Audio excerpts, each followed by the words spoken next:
Sa video na ito ay pag-uusapan po natin ang mainit na balita tungkol kay Swift at ang tanong kung gagamitin ba nito sa XRP sa hinaharap.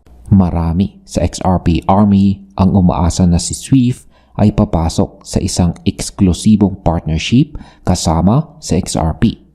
Ngunit ayon sa isang researcher na si Smoke, iba ang tunay na plano ni Swift. Ang layunin ng kumpanya ay hindi ang pumili ng isang blockchain lang, kundi ang maging tulay para makakonekta ang lahat ng financial institutions sa maraming blockchains ng sabay-sabay. Kaya yan po ang siyang ating pag-uusapan sa video na ito, pero bago po tayo magpatuloy ay pakibasa na lamang po muna ang disclaimer dito po sa ibaba ng ating screen. Ano po ang sinasabi ng researcher tungkol kay Swift at XRP? Sabi po rito, a recent post by crypto researcher Smoke highlighted that many observers, especially XRP Army, have misinterpreted Swift mentions of specific blockchains and announcements as sign of exclusive partnerships. Ang ibig pong sabihin niyan ay ayon kay Smoke, maling intindi ng ilan, lalo na ng XRP Army, ang mga pahayag ni Swift tungkol sa mga blockchains. Kapag binabanggit ni Swift ang isang particular na blockchain, hindi ibig sabihin na iyon ay eksklusibong partner. Ang ginagawa lang nila ay nagpapakita ng mga resulta ng kanilang test.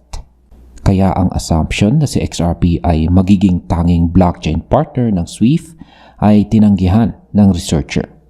Kung titingnan ito sa market perspective, posibleng maapektuhan ang hype at expectation ng mga investors kay XRP, lalo na yung umaasang magiging direct partner siya ni Swift.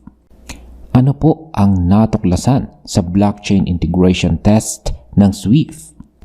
Ang sabi po dito ay according to documents reviewed with Smoke, the experiments conducted by Swift and its partners confirmed that the existing Swift infrastructure is capable of connecting financial institutions to multiple blockchains securely and at scale.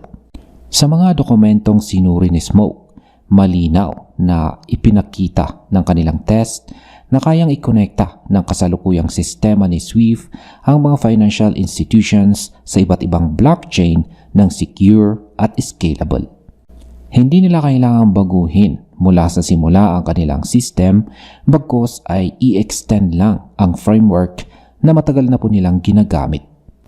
Ang epekto nito sa market ay napakalaki dahil ipinapakita po nito na mas pinipili ni Swift ang interoperability kaysa pagiging partner ng iisang blockchain tulad ni XRP. Ano naman po ang papel ng interoperability protocols? Ang sabi po rito ay the trials also explored the use of blockchain interoperability protocols. These protocols are designed to facilitate the transfer of data and value across different blockchains, ensuring that institutions are not limited to a single network. Sa kanilang trials, sinubukan din ni Swift ang paggamit ng interoperability protocols. Ang mga ito ang nagsisilbing tulay para makalapit ang data at value mula sa isang blockchain papunta sa iba pa. Dahil dito, hindi po limitado ang mga institutions sa isang network lamang. Ang ibig pong sabihin nito ay hindi lamang si XRP ang pwedeng gamitin, kundi kahit anong blockchain na kailangan ng kanilang clients. Ang impact nito ay nagpapakita na mas bukas ang market para sa iba't ibang cryptos at hindi lang nakasentro kay XRP. Gaano naman po karami ang kayang maabot ng interoperability? Ang sabi po rito ay the findings suggested that interoperability could extend to a potentially unlimited number of blockchains, creating a framework where financial institutions can operate seamlessly regardless of which blockchain their clients or partners prefer. Ang ibig pong sabihin niya ay ang findings ng test ay nagpakita na ang interoperability ay pwedeng umabot sa halos unlimited na blockchains. Ibig sabihin, Kahit anong blockchain ang ginagamit ng clients ng isang bank o institution, pwede itong dumaan sa iisang sistema ni SWIFT. Ang epekto po nito sa market ay malaking hamon kay XRP dahil hindi po siya ang magiging exclusive gateway. Gayunpaman, kung patuloy siyang makikipag-develop sa interoperability frameworks, maaari pa rin siyang maging pangunahing player sa sistemang ito. Ano naman po ang papel ni SWIFT bilang universal gateway? Sabi rito, Smoke emphasized that SWIFT is positioning itself as a universal gateway, providing banks and institutions with a single secure connection to access multiple blockchain networks. Ayon po kay Smoke, si SWIFT ay hindi po pipili ng isa, kundi gagawin ang sarili bilang universal gateway.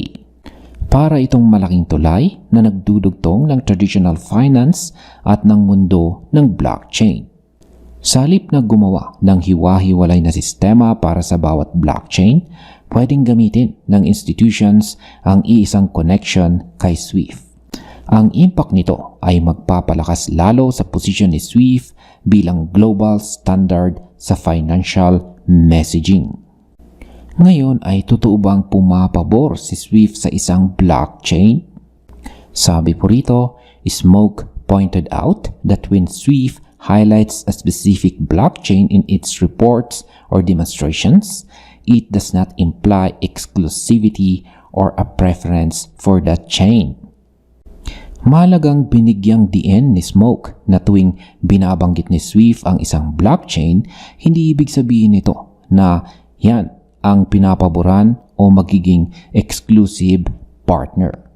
Ginagawa lang ito para ipakita na gumagana ang interoperability test. Kaya ang assumption ng iba na si XRP ang pinili ng SWIFT ay hindi po tama. Ang epekto nito sa market ay maaring bawasan ang sobrang hype, pero nagbubukas din ito ng mas makatotohanang pananaw para sa mga investors na mas malawak pa ang magiging role ni SWIFT. Ano naman po ang tingin ng community dito?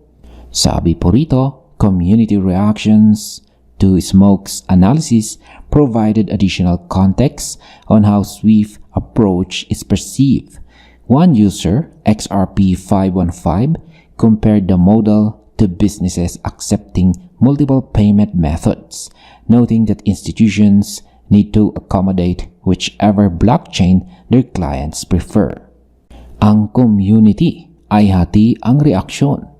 Ayon sa isang user na si XRP515, ang sistema ay parang tindahan na tumatanggap ng iba't ibang payment methods. Kailangan ng institutions na mag-adjust sa blockchain na gusto ng kanilang clients. Isa namang user na si Steven ang nagbanggit ng Interledger Protocol or ILP. Para sa kanya, hindi ito tungkol sa pagpabor sa isang asset, kundi sa pagkakaroon ng framework na pwedeng gamitin ng lahat. Ang ganitong pananaw ay nagpapakita na handa ang market sa multi-blockchain environment. Ano naman po ang strategic implications ng lahat ng ito? Sabi po rito, the takeaway from these developments is that SWIFT is not aligning itself with any single blockchain project but is working to establish itself as the primary connective tissue between the traditional banking sector and the growing world of blockchain technologies. Ang pinakabuod nito ay malinaw. Si SWIFT ay hindi po kakampi ng isang blockchain lamang. Ang kanyang plano ay maging pangunahing connective tissue o ugat na nagdudugtong sa traditional banking at ang mundo ng blockchain. Ang kanyang strategy ay umiikot po sa scalability, security at interoperability habang nananatiling neutral. Kung tuluyan itong maisakatuparan, mas lalakas po ang impluwensya ni SWIFT sa digital asset era. At bilang panghuli, ang aking opinion naman po rito para sa atin bilang mga traders at investors ay malinaw na hindi magiging exclusive partner ni SWIFT si XRP. Ang totoong plano ay mas malawak pa. Gusto ni Swift na maging universal gateway na pwedeng gamitin ng lahat ng institutions para kumonekta sa kahit anong blockchain. Ang impact nito ay maaring bawasan ang hype kay XRP, pero hindi ibig sabihin ay mawawala ang kanyang value. Sa halip, maaari pa ring makinabang sa XRP kung patuloy itong gagamitin sa interoperability frameworks. Ang dapat nating tandaan ay si Swift ay gustong manatiling neutral at global standard, kaya hindi ito papabor sa isang crypto. At hanggang dito na lamang po tayo sa video na ito.